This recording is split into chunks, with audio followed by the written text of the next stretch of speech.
साल था उसकी जो ग्रोथ रेट थी वो करीब करीब 5.9 थी, और हमारे 9 साल की जो ग्रोथ रेट है जीडीपी की वो करीब करीब 6.2% है। और वो जब 2008 से आप देख रहे हैं पूरे वर्ल्ड में रिसेशन का दौर है। सैकड़ों की संख्या में अमेरिका में बैंक डूब गए, सैकड़ों की संख्या में पूरे यूरोप में बैंक डूब गए, जो कि विकसित देश हैं। बहुत सारे देशों को तो यूरोपियन यूनियन ने एक मिनट प्लीज कंप्लीट एक मिनट में कंप्लीट कर रहा हूं। यूरोपियन यूनियन ने बकायदा बहुत सारे देशों को पैकेज देने का काम किया, जिसकी वजह से वो देश आज दोबारा से उठकर खड़े हो रहे हैं, क्योंकि देश बैंकरप्सी कगार पे थे। लेकिन उस सबके बावजूद भी थैंक्स टू मनमोहन सिंह जी, जिन्होंने इस देश को बचाए रखा, एक भी बैंक डूबने नहीं दिया, और साथ साथ गरीबों के साथ साथ अपने पूरे देश के आवाम को विकास देने का काम किया और सुविधा देने का काम किया। और एक चीज लास्ट में और कहना चाहूंगा, स्टूडियो है जो पिछले साल की स्टूडियो है, नहीं स्टूडियो है, बिल्कुल मैं जानता हूं, लेकिन बातें ऐसे छेड़ दी है जिसमें मेरे को उत्साह में रहना, जिसमें मुझे जवाब देने का मेरा दायित्व है, और जिसमें मुझे सच बताने का। आप जिस अमीरी की बात कर रहे हैं वो अमीरी मनमोहन सिंह जी के ऊपर हावी हुई की बात नहीं कर रहा। पूछना चाहूंगा, बताइए सब मंत्री अतुल जी आपकी सरकार ने, अतुल जी ज्यादा जोर से बोलने से चीजें सही नहीं हो जाती हैं। ज्यादा जोर से बोलना मुझे भी आता, नहीं बोल सकता हूं, लेकिन मैं आपसे एक बात पूछना चाहता हूं कि पिछले 9 साल में यूपीए गवर्नमेंट की सरकार में हम लोगों ने जिस तरह सुविधाएं मिली, मैं बताता हूं आपको कहां पर पिछले 9 साल में जिस तरह से यूपीए गवर्नमेंट की सरकार में जीडीपी की ग्रोथ देखेंगे तो सर्विस सेक्टर में गरीब को रोटी चाहिए, जीडीपी नहीं चाहिए भाई साहब। 9% ग्रोथ है, मेरे पास भी पेपर है। राजीव जी क्या बात कर रहे हैं भाई साहब? राजीव जी एक मिनट, लास्ट सेंटेंस बस। हम 9% अगर जीडीपी में सर्विस सेक्टर की ग्रोथ है, वो जब ग्रोथ है फाइनल प्रोडक्ट जब खरीद पा रहा आदमी, जब जेब में पैसा गया है, 27 रुपए में इसका मतलब निश्चित रूप से जेब में पैसे देने का काम किया। सिद्धार्थ जी, मुझे पहले एक अर्थशास्त्री की नजर से कुछ बताइए, तब मैं राजनीतिक टिप्पणियों पर जाऊंगा। जी 27 रुपए में 1 लीटर दूध नहीं आता इस देश में। 27 रुपए का आप समझ रहे हो, गलत समझ रहे हैं। कारण ये जो सरकार की जिम्मेदारी स्वास्थ्य की है, जब सरकार की जिम्मेदारी शिक्षा की है, right to education, right to food के साथ पूरे देश में इंदिरा आवास योजना के साथ आपको कहना से मकान सरकार की है। अरे आपकी सरकार तो भैया रामराज ले आई है। क्या चीज? आपकी सरकार तो रामराज ले आई है। भारत देश अमेरिका से ज्यादा राज्य की बात करने का काम भारत देश तो पावर हो गया। भारतीय पार्टी का शीर्ष नेतृत्व सुन रहा होगा इस बात को, जब अटल बिहारी वाजपेयी सरकार, राजीव जी उनके भी आंकड़े आए थे। सिद्धार्थ जी रुकूंगा। सिद्धार्थ भाई सबसे पहले सारे कुतर हो रहे हैं, समझ नहीं आ रहा क्या हो रहा है इस देश में। सर सबसे पहले तो आप इनके समावेशी विकास की बात सुन लीजिए। इनका समावेशी विकास वो सरासर झूठ का पुलिंदा है। अगर ये लगातार राजीव सिद्धार्थ भाई, पहले आप कसम खाइए कि आप भारतीय जनता पार्टी, सपा और बसपा और किसी दूसरे दल के सदस्य नहीं हैं, और ना उस विचारधारा से प्रेरित हैं। नहीं, मैं किसी दल का सदस्य नहीं हूं, और आप एक केवल आर्थिक पत्रकार हैं, ये पहले कसम खाइए। जी स्वागत है आपका। जी अब बोलिए। हाँ, चूंकि ना फिर राजीव भाई को ये लग जाएगा कि मैंने आपको सिखा के समझा बुझा के यहाँ बैठाया है। मुझे क्यों आजकल कांग्रेसियों को यही लगता है कि अग्रवाल भी भाजपा के प्रवक्ता हो गए। मैं कतई भी शुद्ध नहीं हूं। अतुल अग्रवाल भी भाजपा के प्रवक्ता हो गए। आपका वो सम्मान करता हूं। क्या कहा आपने लास्ट में? अतुल अग्रवाल भी भाजपा के प्रवक्ता हो गए। कांग्रेसियों सुनो, भाजपा के प्रवक्ता है ना कांग्रेस के प्रवक्ता है, अमिताभ जी भाजपा कांग्रेस के प्रवक्ता है। आप लोग बात सच को सच कहने की हिम्मत रखते हैं, मैं आपको बधाई देता हूं, आपके चैनल को बधाई देता हूं। लेकिन एक बात मैं कहना चाहूंगा कि कांग्रेस पार्टी ने सन 47 से लेकर आज तक विकास किया है, विकास करेंगे और विकास के दम पे 2014 में जाएंगे। समझ गया, आगे मिलना पक्का भाई। कभी सीधी भेजूंगा राहुल गांधी। सिद्धार्थ भाई अपनी बात कहिए। अब कोई त्यागी जी नहीं, त्यागी जी अब नहीं, अतुल आप भी नहीं, सिद्धार्थ भाई बोलिए। सिद्धार्थ जी स्वागत है आपका। त्यागी जी नहीं, कमेंट्री नहीं करो भाई। नहीं, राजीव जी अपनी पार्टी का पक्ष रख रहे थे और उनको पूरा अधिकार है अपनी पार्टी का पक्ष रखने के लिए, उसमें कोई बुराई नहीं है। और मैं जहां तक ये कहना चाहता हूं, जिस समावेशी विकास की बात ये कर रहे हैं और जिस विकास को लेकर इतना बड़ा जो ढिंढोरा पीटा गया, आप 2004 से अपनी सरकार को लीजिए 2008 तक, आप कहते हैं 2008 के बाद मंदी आ गई, पूरे वर्ल्ड में आई, यूरोप की मार्केट त्यागी जी पूरे वर्ल्ड में मंदी, त्यागी जी त्यागी जी बहस मैं कंडक्ट कर रहा हूं, ऐसे नहीं कंडक्ट करूंगा मैं, रनिंग कमेंट्री नहीं। अतुल जी बोलिए, प्लीज बोलिए भैया, बोलिए। अतुल जी इस देश की अधिकांश जनसंख्या खेती किसानी पर जीवन यापन कर रही, क्या ये बात सच है अथवा नहीं? ठीक है, सच है, ठीक है।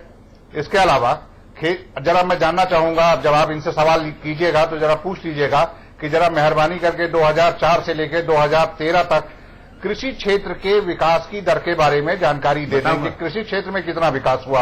आप 1 या 2% जो विकास कहते हैं वो दरअसल नेगेटिव ग्रोथ है। आप कैश क्रॉप के दम पर आप ये कहते हैं कि विकास हुआ है। समावेशी विकास कहां से हो गया? खनन में, रियल एस्टेट में और टेलीकॉम में, और टेलीकॉम में और खनन में क्या हालत हुई है, कैसे विकास हुआ है? यहां खनन में, टेलीकॉम में वहां आपको 30% विकास दिखता है, और जब आप समग्र विकास की बात करते हैं तो आप ऐसा 8%, 9% का ग्रोथ हमने छू लिया।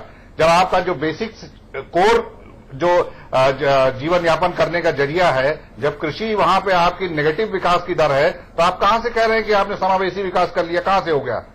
दूसरी बात, आपने कहा कि साहब आपने बाजार बढ़ने की बात कही, आप ये कहिए कि रुपए की क्रय शक्ति कितनी बढ़ी, आज की तारीख में किसी की जेब में है वो उससे कितना सामान खरीद सकता है।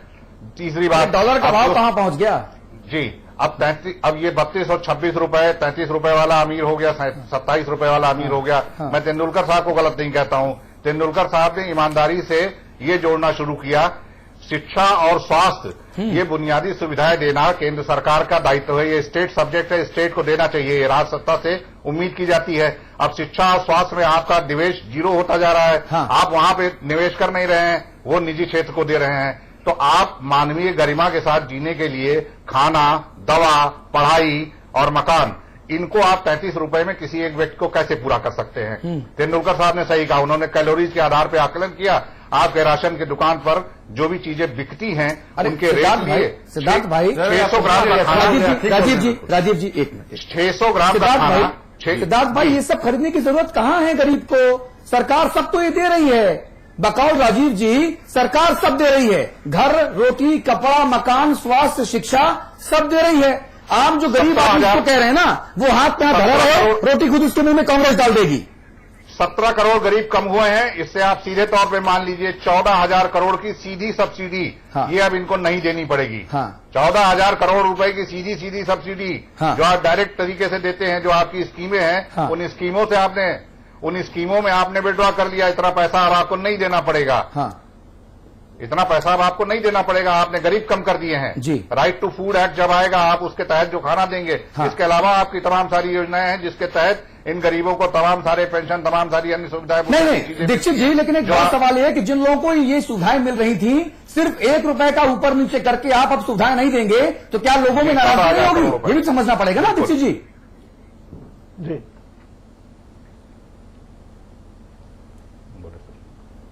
दीक्षित जी, क्या लोगों में नाराजगी नहीं बढ़ेगी? क्या ये जो आंकड़ेबाजी है जब ये जमीनी तौर पे जाएगी, जिनको लाभ मिल रहा था 17 करोड़ लोगों को, अब वो लाभ नहीं मिलेगा, अगर मिल रहा था तो नाराजगी तो बढ़ेगी। नहीं, मिल रहा था, अगर का प्रश्न ही नहीं, मिल रहा था ना। देखिए, केंद्र की सरकार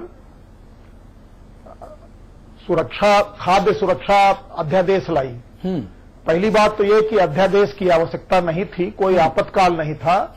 संसद में इस प्रश्न पर बहस होती कि खाद्य सुरक्षा विधेयक के प्राविधानों में क्या क्या जरूरी है और क्या क्या जोड़ा जाना चाहिए। और उसी समय उस विधेयक अगर संसद में आया होता तो उसी समय गरीबी की परिभाषा तय हो जाती, अभावग्रस्त लोगों के प्रश्न उठते, और एक व्यक्ति को सामान्यतया घर, रोटी, शिक्षा, दवाई, सामान्य सुविधाओं के बारे में भी एक आंकड़ा भारत की संसद में आता और एक ठीक से बहस होती, और तब यह विधेयक अगर आता संसद में पारित होने के बाद, तो माना जाता कि केंद्र सरकार देश के गरीबों के बारे में सोचती है, देश के गरीबों के बारे में बहस को तैयार है, देश के गरीबों के बारे में जानकारी लेने को भी तैयार है।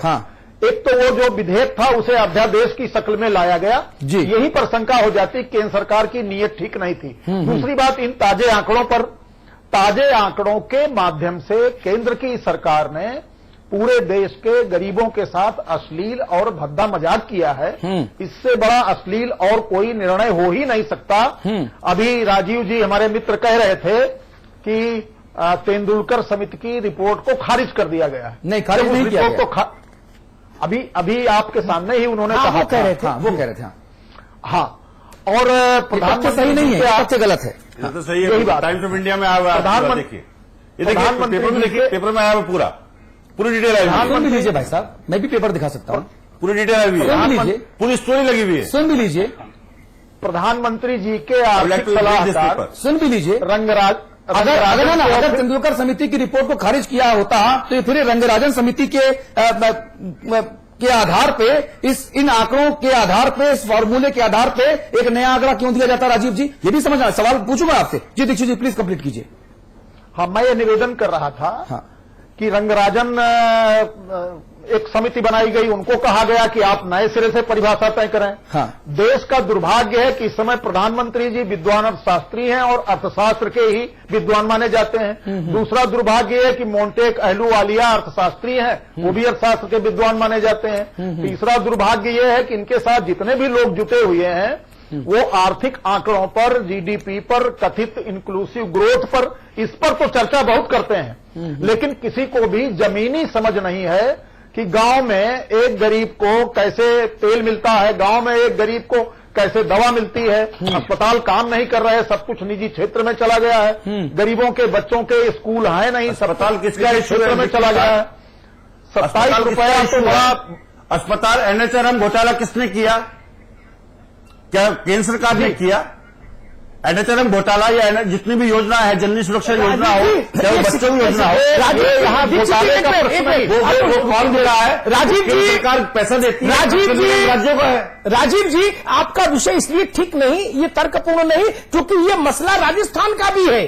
हाँ, सबका ये केवल दिल्ली का भी मसला है। राजस्थान में भी अस्पताल काम नहीं कर रहा, राज्यों का है पूरा मसला। राजस्थान में भी चाहे वो कांग्रेस शासित हो, विपक्षी शासित हो। सुनो ना, एनएचआरएम घोटाला किसने किया? ये तर्क आप बोलने को ले आए। आप बोलते रहिए। ये केवल जब आप बोल रहे थे, जी राजीव जी, जब आप बोल रहे थे तो मैं सुन रहा था। माफी चाहूंगा, बोलिए। हाँ, जब आप बोल रहे थे तो हम सारे लोग, पैनल के लोग आदरपूर्वक आपको सुन रहे थे। माफी चाहूंगा। हम ये निवेदन कर रहे हैं कि आप किसे ग्रोथ कहते हैं? हजारों किसान, लाखों किसान आत्महत्या कर रहे हैं, गरीब तन और मन बेचने को मजबूर है, हर दूसरा बच्चा कुपोषण का शिकार है इस देश में। इस देश में गरीबी की परिभाषा जो सरकार नहीं तय कर पाई, और जिसके पास अर्थशास्त्रियों की ऐसी टीम है, उसे जमीनी सच्चाई की जानकारी नहीं है। लोग मर रहे हैं कुपोषण के कारण, लोग दवाई के अभाव में मर रहे हैं। मैं आर्थिक नीति की बात कर रहा था, मैं अस्पतालों की अव्यवस्था की बात नहीं कर रहा था। डॉक्टर मनमोहन सिंह की सरकार की अर्थनीति पूरी की पूरी चिकित्सा क्षेत्र से, शिक्षा क्षेत्र से पूरी तरह से अपने दायित्वों को निर्वहन न करते हुए पलायन कर जाने की है। और मनमोहन सिंह के नेतृत्व में देश का आर्थिक दिवालियापन उजागर हुआ है। आप आर्थिक विकास की बात कर रहे थे, औद्योगिक विकास घटा, कृषि विकास घटा, किसी भी क्षेत्र का विकास घटा, सभी क्षेत्रों का जहां जहां तक अर्थशास्त्र की पहुंच है। जी। सबसे बड़ी बात कि रुपए का भी अवमूल्यन हो गया। और गांव में, अभी हमारे मित्र कह रहे थे, गांव में किसी व्यक्ति की जेब में जो रुपया है, उस रुपए की ताकत क्या है, परचेजिंग पावर क्या है, एक बात। और रुपया बढ़ा कैसे? क्या किसी योजना से आपने गांव के गरीब की जेब में रुपया बढ़ाने का काम किया है? क्या आपकी आर्थिक नीतियां गांव के गरीब की जेब में रुपया बढ़ाती हैं? क्या आपने रोजगार देने का कोई काम किया है? मनरेगा के माध्यम से गांव के लोगों की आर्थिक क्षमता बढ़ी नहीं, बढ़नी चाहिए थी लेकिन बढ़ी नहीं। तो आप किस आधार पर कहते हैं कि देश का आर्थिक विकास हुआ? ये पूरा जो नया, जो ताजा आंकड़ा है गरीबी का, ये बिल्कुल, इसे अगर मूर्खतापूर्ण कहा जाए, असंसदीय न हो तो मूर्खतापूर्ण है। लेकिन मैं कहूंगा कि ये गरीबों के साथ भद्दा मजाक है, अश्लील मजाक है, जिंदनी है। जी, हमारे साथ सुरभि शुक्ला जी भी हैं, आप दर्जा प्राप्त राज्य मंत्री हैं, आप लखनऊ से हमारे साथ लाइव जुड़ी हुई हैं। सुरभि जी, जो मेरे पास आंकड़े हैं, ये आंकड़े में दैनिक जागरण जो देश का नंबर 1 पेपर होने का दावा है, मैं उसको कोट कर रहा हूं। हाँ, ये सारे आंकड़े मैं उसको कोट करते हुए पढ़ रहा हूं, क्योंकि हिंदी भाषी पत्रकार हूं, तो इसलिए हिंदी का अखबार लेकर चीजों को का तर्जुमा करने में ज्यादा यकीन रखता हूं। इसमें इन्होंने एक आंकड़ा दिया, उसमें कहा गया कि उत्तर प्रदेश में 2004-5 में तकरीबन 41% गरीब थे। 2009-10 में मनमोहन सिंह जी की सरकार के आने के तुरंत बाद ये आंकड़ा घटा, 37.7 हुआ, और जब मनमोहन सरकार जी का दूसरा कार्यकाल खत्म होता नजर आ रहा है, भाजपाई खुश हो सकते हैं कि भाजपा ये दावा करते हैं कि मनमोहन सिंह जी के जाने का वक्त हो गया। इसलिए मैंने ये नहीं कहा कि उनके जाने का वक्त हुआ, मैंने कहा कि जब दूसरा